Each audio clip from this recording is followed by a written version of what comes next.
Come and shelter me from sin. You're familiar with my weakness, devoted to the end. Redeemer, Savior, friend. Redeemer, Savior, friend. Hi guys, it's late at night here, but I just wanted to come in and leave a word here uh, because a word is flowing in me. And I was just sitting here doing Mark, the book of Mark. I hope you guys are following the journey through the New Testament. I know it's so easy to leave it for the next day and be like, I will read, many chapters tomorrow. But as you can see, it's already been 28 days.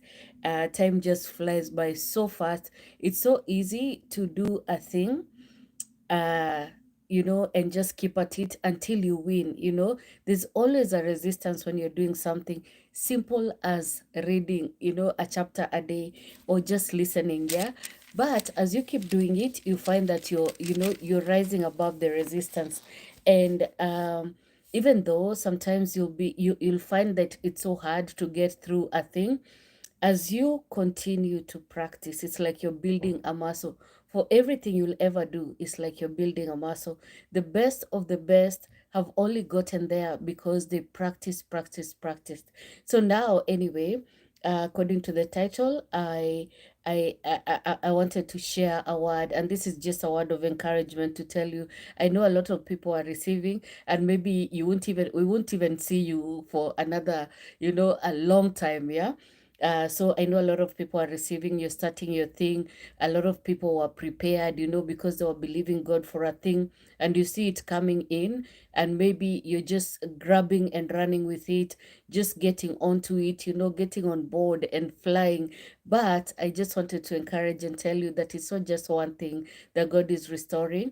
If you one day plan to share your testimony, I think you better start writing it down, just the amazing things you've seen God do. Just write one after another, document, because one of these days you're going to look back and think, oh my God, in that season, there's some things we didn't even think were very serious that were happening, but they were happening. Like He was restoring you, He was putting these things in your life.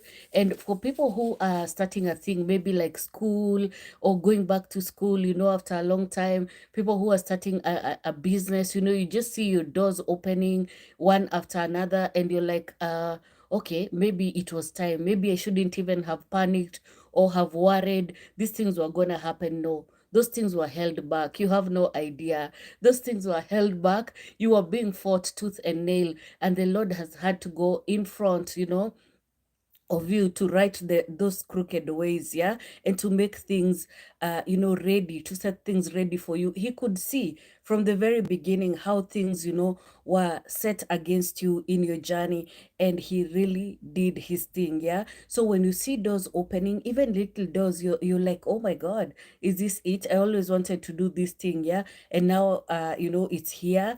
Go through those doors, but just know there's just so much more. Yeah, I'm just alerting you, because it's very easy to think, oh my God, it's me who was rushing, but no, those things God has had to align. You better believe. And I wanted to share with you, hi guys, I'm not able to stop and address, but because it's late at night, it's almost 10:30 where I am, and I was just getting ready, just doing my evening QT, and I wanted to share this from Leviticus 26, from verse 3. You can read from the beginning. It all falls under blessings for obedience.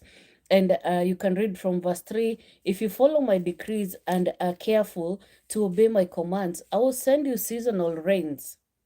The land will then yield its crops, and the trees of the field will produce their fruit. Your threshing season will overlap with the grape harvest, and your grape harvest will overlap with the season of planting grain. You will eat your fill and live securely in your own land.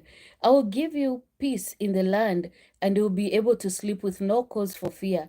I will rid the land of wild animals and keep your enemies out of your land. In fact, you will chase down your enemies and slaughter them with your swords. 5 of you will chase 100, and 100 of you will chase 10,000.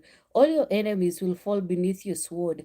I will look favorably upon you, making you fertile and multiply your people. And I will fulfill my covenant with you. You will have such a surplus of crops that you will need to clear out the old grain to make room for the new harvest.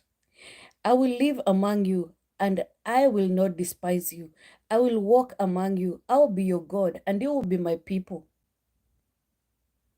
I am the Lord your God who brought you out of the land of Egypt. So you will no longer be their slaves. I broke the yoke of slavery from your neck so you can walk with your head held high.